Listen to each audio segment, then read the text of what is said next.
Hi guys, it's me, Mr. Wilson, and it is currently nighttime.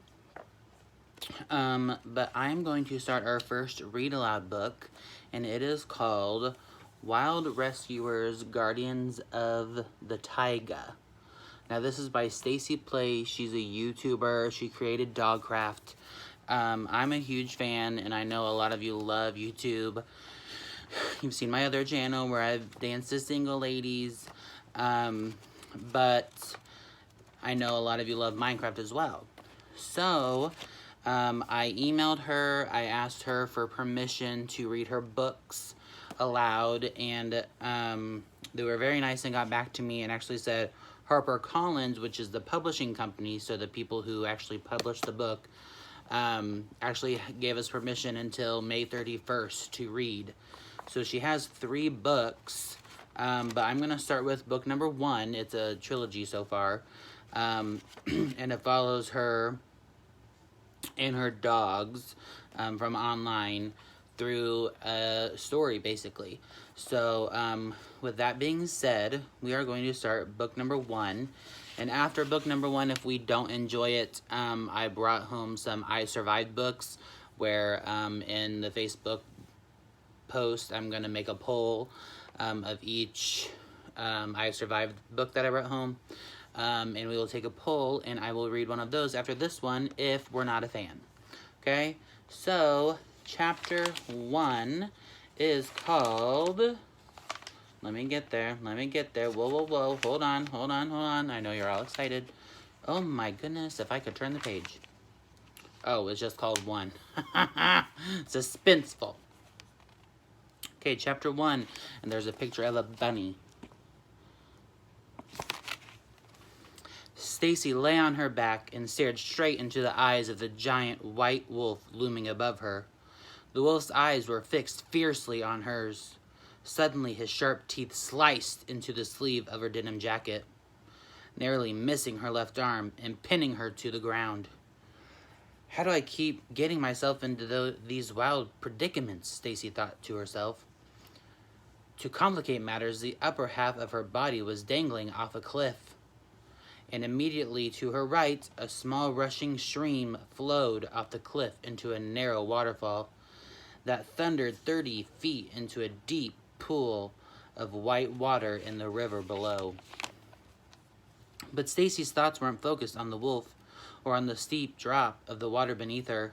They were focused on a rabbit, just out of her reach. Down the jagged cliffside, on the sturdy branch poking out of the rushing falls, a baby bunny sat shivering. One small movement and the rabbit would fall to its precarious perch, to its death in the water below. I've been in worse situations, I think, Stacy thought. I can do this. She tilted her head back to get a better look at the bunny. It was white with black spots, and its little ears were floppy in front of its eyes, either because it didn't want to face the reality of its dangerous situation, or because the mist of the waterfall had plastered them there. In an attempt to reach it, Stacy tried swinging her right arm down behind her, but the small creature was still a few feet from her fingertips. She turned the attention back to the angry wolf, who had not loosened the grip of her jacket sleeve. It's okay, Everest, Stacy said calmly. The large wolf replied with a low, rumbled growl. If you relax your hold just a tiny bit, I can lean far enough to grab it, probably. Once again, the wolf growled a warning. Let me go, Everest, Stacy said, more firmly this time. Everest didn't often respond to commands, even though Stacy knew he understood them. But she had to try anyways. I can do it, she insisted. The wolf shook his head. His eyes had a pleading look. If he could talk, Stacy knew what he would say to her. It's my job to keep you safe. And it's my job to rescue this bunny, Stacy thought. And that's exactly what I'm going to do. The mental exchange between them lasted only a few seconds, but it gave Stacy enough time she needed to think over the rescue in her mind. Everything would depend on the perfect precision and split-second timing. Finally, she had her plan. Fine, she said, and watched the wolf back off. Then with a grin, you can keep the jacket, Everest. I didn't want it anyways. Everest's silver eyes flashed as he realized what Stacy was about to do, but he was too late. In one fluid motion, Stacy wriggled out of her jacket, rolled into the stream, and flipped around just as she slid over the edge into the waterfall. As she fell, her hands reached out for, and thankfully found, the slick branch with the bunny. She grabbed the branch with one hand and scooped up the baby rabbit with the other, sheltering it against her chest while her feet found footing on the wet rocks behind the falls. Water pounded on her back, spraying in all directions. While she struggled to maintain her position, she looked around, frantically searching for a way back onto the mountain. She quickly realized there was no way to go but down. Stacy tucked the bunny underneath her well-worn blue and white striped shirt and cast off some careless camper who had left it behind in the woods where Stacy lived. "Noah!" she shouted. "Are you ready?" She waited for the sound of a bark or a howl from below, but she was met with only a deafening noise of the falls. Her feet were beginning to slip, and her fingers were having trouble holding on to the slimy branches. "I hope rabbits know how to hold their breath," she whispered to the little creature. Stacy inhaled deeply, closed her eyes, and leapt. She crossed both her arms on her chest, hugging the rabbit close to her, as the two of them plunged to the swirling rapids. After crashing through the surface, Stacy opened her eyes underwater. Unfortunately, the churning made it impossible for her to see which way was up. She blew a little bit of air out of her mouth and watched the bubbles float away to her left. Ah, that way. And there's a picture of her jumping off the cliff. And there's the first wolf that was holding her down. And then there's the wolf that she was waiting for the howl.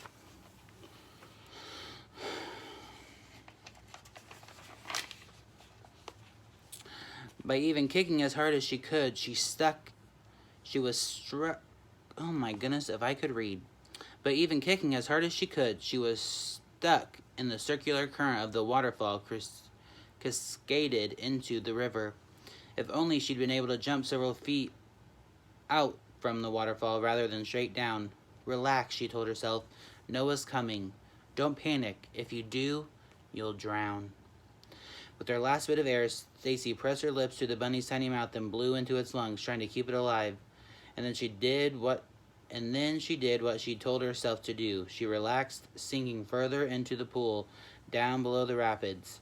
Suspended into the dark blue-green water underneath the churning waves, she started to count in her head. 1, 2, 3, 4.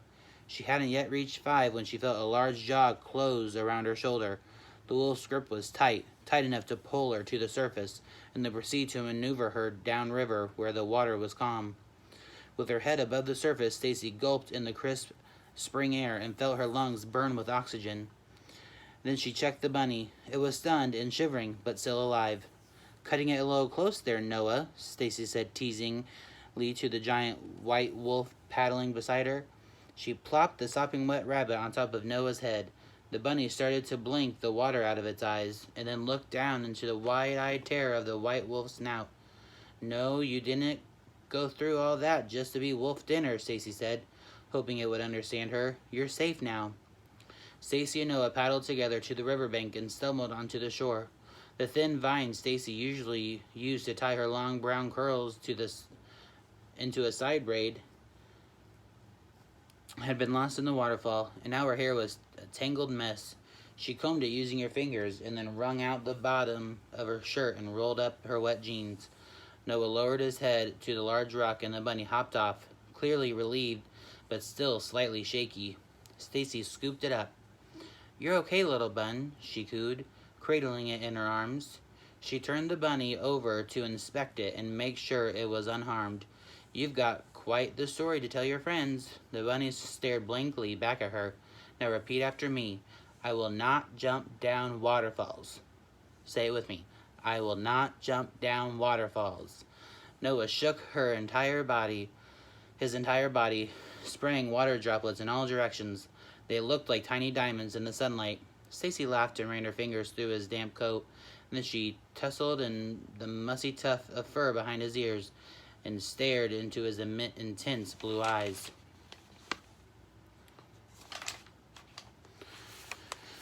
"You're definitely getting better at diving, boy," she told him. We were in there pretty deep and you got us just in time. Noah puffed up his chest with pride. A short bark, one Stacy knew all too well, rang out from the trees behind him. That'll be Everest, Stacy explained to the bunny, who's very mad at me. The white wolf with flecks of silver and gray in his coat, as formidable as the Himalayan peak he was named after, had descended the mountain, and he wasn't alone. There was at least a dozen rabbits hopping all around him, moving so fast Stacy didn't even try to count them individually. Everest had Stacy's jacket clenched between his teeth. He was trying to look stern, but that was impossible to pull off with a bunch of adorable rabbits darting between his legs. Stacy burst out laughing. She gave the rescued rabbit one last gentle scratch behind its ear and placed it on the forest floor. Okay, then get out of here, she said. The bunny hopped over and caught up with the others, nuzzling noses with the large white rabbits. Likely it's Mom or Dad. And then they all scampered into the birch trees, putting as much distance between themselves as the wolves as they could. You're welcome, Stacy yelled after them. Stay away from the cliffs. She turned back to Noah and Everest, ignoring Everest's harsh stare. Well, that's that, she said, taking her jacket from the wolf's mouth. She threw it around her shoulders, now only realizing how cold the water had been.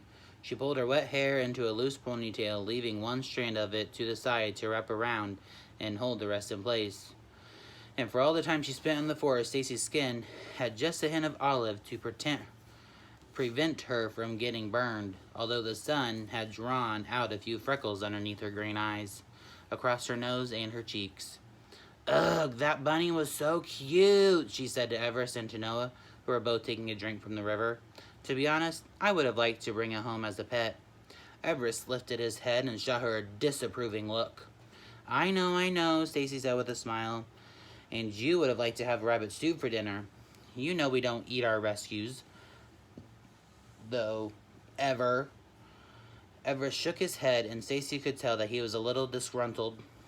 Not about the rabbit stew, or lack of rabbit stew, but about Stacy's daring move back on the cliff. She looked into his icy gray eyes. I know you think I took a big risk, she said, kneeling down beside Everest. She took several canteens out of the old leather satchel she carried with her, and the original reason for their excursion to the river, and began filling them. I know I couldn't leave the rabbit there once we'd spotted it, and I knew Noah had my back. I wouldn't have jumped otherwise. Stacy could sense that Everest thought she went too far with some of her animal rescues, but she only did what she felt she had to do. How do I make you understand that this is what I'm here for?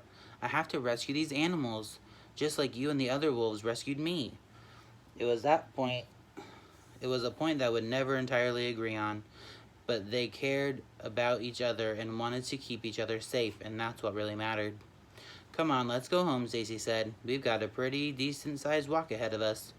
Everest led the way through the cool birch forest with Stacy in the middle and Noah bringing up the rear, still shaking out the water from his ears. Stacy took a deep breath in through her nose. The sharp spring air filled her lungs. The forest is coming alive again, she thought, getting ready for a burst of new life, and achoo! Unfortunately, the start of my allergies. Allergies aside, Stacy always loved this time of year in the forest, and even though her muscles were aching from her hike up the mountain, she was enjoying her long trip home with Everest and Noah, alternating between a brisk walk and an invigorating jog. The bright green new leaves of the birch trees were just starting to give way to the jade green needles of the pine and spruce trees of the Taiga forest when Stacy stopped short. Something was lurking in the dark shadows of the dense trees. A pair of yellow eyes glared back at her. End of chapter 1. So, first of all, thanks to Harper Publishing for letting me read this book to my kids. Friends, I hope you liked it. That's only chapter 1, and that was pretty exciting so far. So leave a comment below with your parents' permission, letting me know what you think of the book, if you think I should continue, if you think we should just go ahead and move on now. But these read-alouds are going to be a little bit longer because, like, that was 12 pages. So, yeah, I hope you enjoy these videos. I miss you guys so much. You know I do. And, yeah, I hope you are doing well and enjoying family time. I love you guys. I will see you later. Bye.